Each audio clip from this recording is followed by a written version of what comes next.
Hello everyone, today we will talk about how to fix or how to solve the problem of Quizlet app.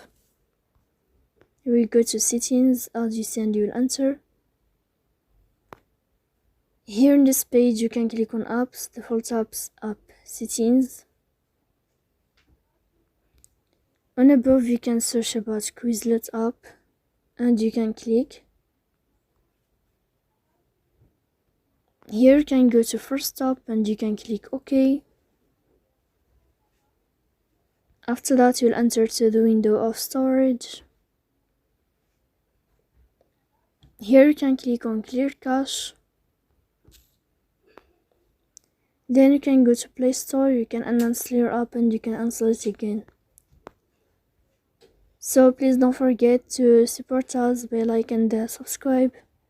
See you next time.